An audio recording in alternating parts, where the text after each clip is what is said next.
मैं रवि कुमार, स्वागत है रेनेशा आईएएस में। चलिए आज जानते हैं डीएनए रेप्लिकेशन के बारे में, डीएनए प्रतिलिपिकरण।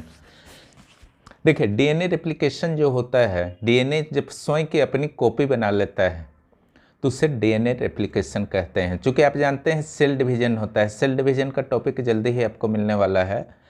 तो दो सेल बन जाते हैं एक सेल के। अब डीएनए उतना ही रहेगा तो फिर काम कैसे चलेगा, इसलिए यह जरूरी हो जाता है कि डीएनए का रेप्लिकेशन हो, उसका कॉपी हो, है ना। तो माना जाता है कि सेमी कंजर्वेटिव विधि से होता है ना।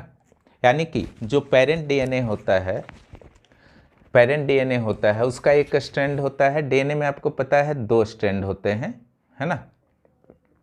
तो एक स्ट्रैंड जो होता है पेरेंट डीएनए का होता है, दूसरा स्ट्रैंड जो होता है डॉटर डीएनए का होता है, जो बनता है नवनिर्मित डीएनए, है ना।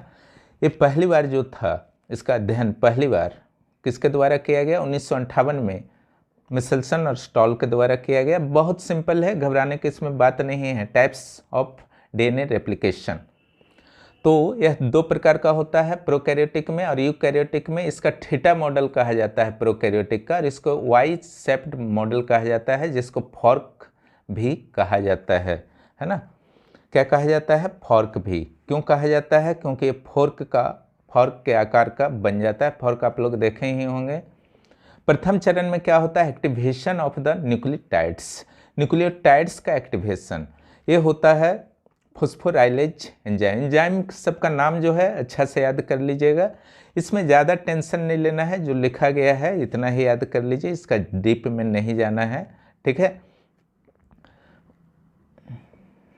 इसके आगे हम लोग देखते हैं डाइमोनोफॉस्फेट, ट्राइफॉस्फेट और नाइट्रोजन क्षार, ये है ना।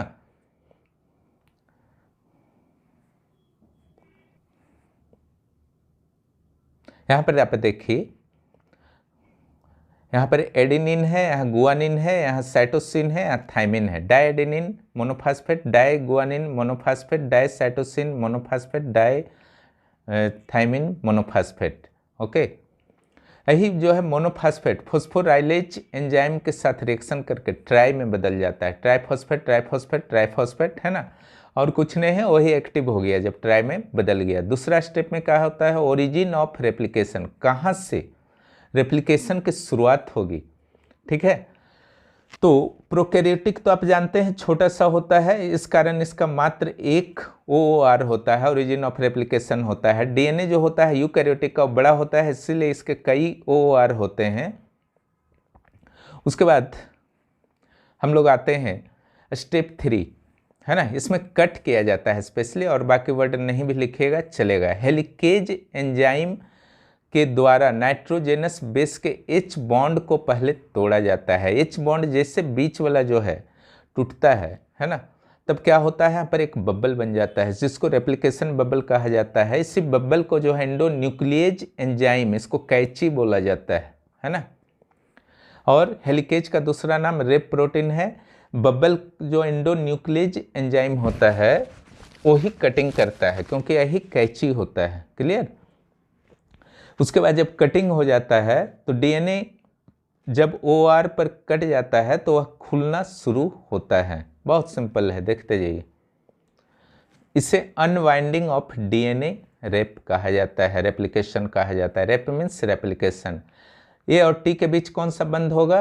द्विबंध होगा। ये सब बेसिक में समझाया जा चुका है। C और G के बीच त्रिबंध होगा।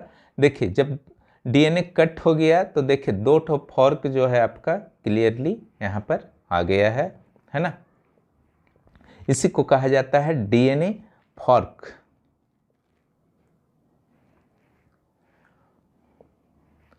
डीएनए फॉर्क, इसमें जो है 2 स्ट्रैंड होता है। क्लियर? एक 3 प्राइम, यानी कि जो 3 नंबर कार्बन मैंने बताया था पेंटोस शुगर का, उसको 3 प्राइम कहते हैं। ओके, 1 2 3, ये 3 है, यहाँ 4 है, यहाँ पर 5 बताया गया था, ठीक है। यहाँ से जो जुड़ा हुआ है ये 3 प्राइम है ना। तो 3 प्राइम से 5 प्राइम की ओर जो है लीडिंग स्ट्रैंड, और 5 प्राइम से 3 प्राइम की ओर को कहा जाता है लैगिंग स्ट्रैंड, है ना। ये अनवाइंड स्ट्रैंड ये अनवाइंड स्ट्रैंड पुनः आपस में न जुड़ जाएं, यह सुनिश्चित करने के लिए SSBP single stranded binded protein का प्रयोग होता है। ओके, देखिए प्रोटीन है, एंजाइम नहीं है, इसको शॉर्ट में भी आप लिख सकते हैं एग्जाम में SSBP। अब क्या होता है, जो फॉर्क के रूप में बना है ये क्या होता है, फिर जुड़ना चाहता है ना, उसी को रोकता है SSBP। इससे वाई शेप्ड फॉर्क कहा जाता है। स्टेप 6 आइए, जैसे आप रस्सी खींचते हैं, इसको लिखने का नहीं ज़रूरत है, तो ऊपरी भाग में तनाव बढ़ जाता है ना।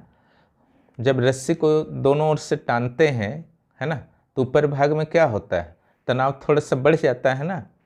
तो यहाँ पर भी जो है इस भाग में तनाव बढ़ता है जब नीचे से खुलता है। इस तनाव को कम करने के लिए भी एक एंजाइम का सहायता लिया जाता है, जिसे गायरेज एंजाइम कहा जाता है। दोनों में कोई एक नाम यूज कीजिएगा, या टोपो आइसोमेरेज एंजाइम।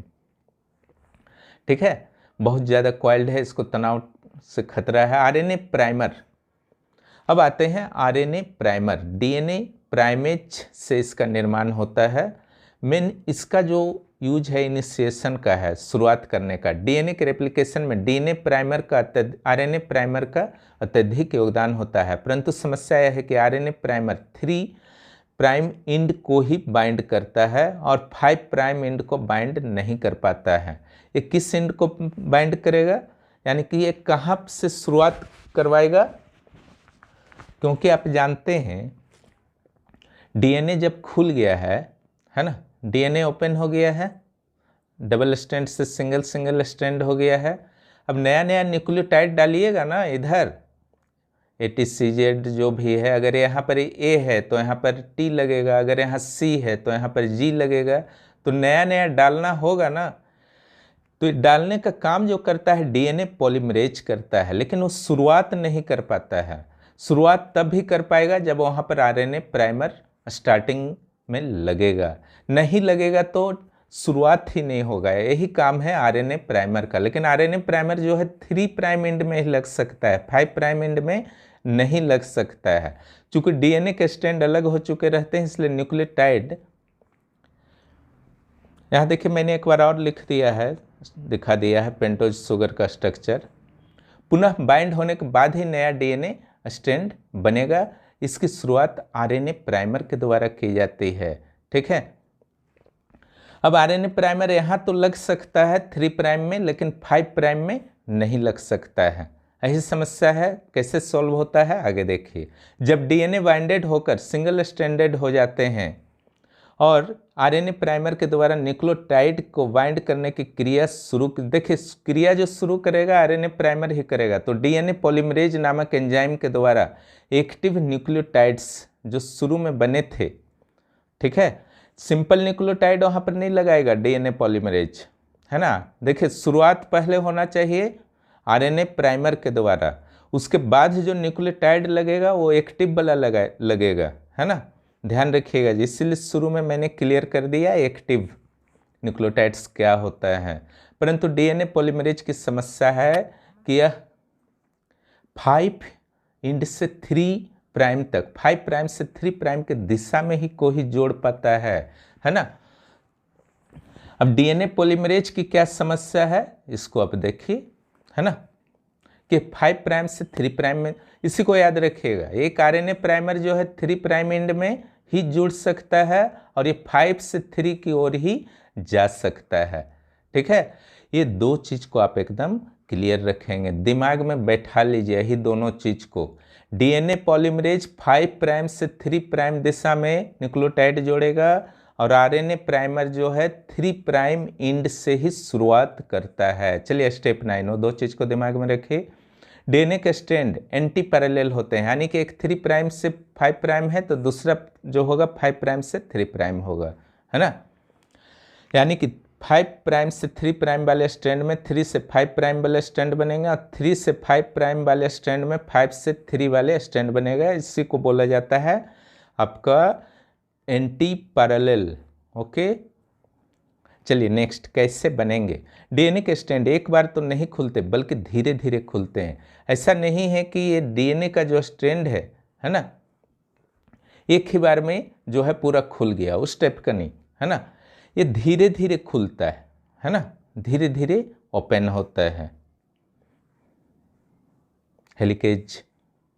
नेक्स्ट यहाँ पर देखिए, अब ध्यान दीजिए कि डीएनए पॉलीमरेज तब तक न्यूक्लियोटाइड्स को एक्टिव नहीं, यानी कि जो न्यूक्लियोटाइड है एक्टिव वाला होना चाहिए, नहीं जोड़ पाता जब तक आरएनए प्राइमर नहीं जुड़ जाए। आरएनए प्राइमर किधर जुड़ेगा, जो ओरिजिनल वाला है नीचे वाला है देखिए, और यहाँ पर ऊपर वाला है जो शुरू से था। तो इसका 3 प्राइम एंड कहाँ पर है, यहाँ पर है। तो आरएनए प्राइमर यहाँ तो जुड़ जाएगा, इस जगह नहीं जुड़ पाएगा, है ना, क्योंकि इस जगह 5 प्राइम है। अब क्या होता है कि जैसे ही 3 प्राइम एंड में जुड़ता है आरएनए पॉलीमरेज, है ना, सॉरी आरएनए प्राइमर, तो डीएनए पॉलीमरेज जो है वो शुरू कर देता है बनाना, ठीक। हाँ, तो जैसे जैसे यहाँ से खुल रहा है, जैसे जैसे देखिए यहाँ से खुल रहा है ना, उससे उससे आपका न्यूक्लियोटाइड्स लगना शुरू हो जाता है। और 3 प्राइम एंड पर जो ओरिजिनल है उसका 3 प्राइम एंड आपको देखना है, वहाँ पर आरएनए प्राइमर आराम से लग गया, यहाँ नहीं लग पाया, है ना, 5 प्राइम एंड पर। इसके बाद क्या होता है, एक नया स्ट्रैंड जो बनना शुरू होता है, ठीक है, तो वो तो आपका 5 प्राइम से 3 प्राइम बनाएगा। कौन बनाएगा, डीएनए पॉलीमरेज बनाएगा, क्लियर। और इसका क्या बाध्यता है कि 5 प्राइम से 3 प्राइम एंड पर ही बना सकता है। तो ये जो नया स्ट्रैंड बनता है, ठीक है, उसमें आपको देखना है 5 प्राइम से 3 प्राइम, पुराने स्ट्रैंड में नहीं देखना है। बस यहीं पर कन्फ्यूजन आपको हो सकता है। तब वो क्या करता है, जब इधर से आपका जोड़ता है, इसको नहीं समझना है कि 3 से 5 जा रहे हैं, वास्तव में नीचे वाला के अनुसार आपको देखना है 5 से 3 की ओर न्यूक्लियोटाइड जोड़ता जाता है और बढ़ता जाता है। जैसे जैसे ये आपका जो आपका बाइंडिंग जो है हेलिकेज जो यहाँ पर तोड़ता जा रहा है, हेलिकेज जैसे जैसे इसको खोलता जा रहा है, इधर आराम से, चूँकि नीचे वाला का 5 यहाँ पर है ना, ध्यान रखिएगा, नीचे वाला का 5 है यहाँ, 5 से 3 तो कर सकता है डीएनए पॉलीमरेज। अगर आरएनए प्राइमर ने शुरुआत कर दिया है तो आराम से शुरुआत रेगुलर रख सकता है, और जो एक्टिव न्यूक्लियोटाइड से इसको जोड़ते जाता है। अगर ऊपर में आपका ए है तो नीचे वह टी जोड़ेगा, ऊपर अगर सी है तो नीचे जी जोड़ेगा, इस तरीके से चलता है। अब लेकिन नीचे जो है थोड़ा सा झंझट है ना। झंझट ये है कि इस साइड जो है 5 प्राइम है और इस जगह तो लगा नहीं आरएनए प्राइमर, तो शुरुआत नहीं हो पाया, ठीक है।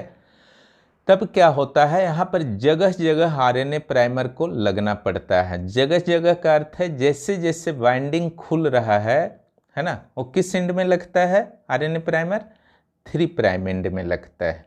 तो अगर यहाँ ध्यान दीजिएगा, यहाँ अगर ओरिजिनल में 5 प्राइम है तो इस साइड आपका 3 प्राइम है कहीं नीचे वाला स्ट्रैंड का, तो यहाँ नहीं लग के इस साइड लगता है। यहाँ कभी यहाँ लगा, है ना, फिर यहाँ लगा, फिर यहाँ लगा।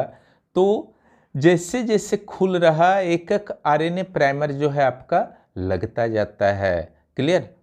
और उसके बाद जो ऊपर का स्ट्रैंड बनता है, क्लियर, यहाँ 3 होगा उसका, यहाँ पर 5 होगा क्योंकि एंटी पैरेलल होता है। अगर यहाँ 5 3 है तो तब ये क्या करता है, जैसे यहाँ पर पहले लगा, है ना, जब खुला, ध्यान दीजिएगा, जब मान लीजिए यहाँ तक बाइंडिंग था, पूरा बाइंडिंग था और यहाँ पर लगा, तो ये खुला, क्लियर, थोड़ा खुल करके पीछे गया, है ना।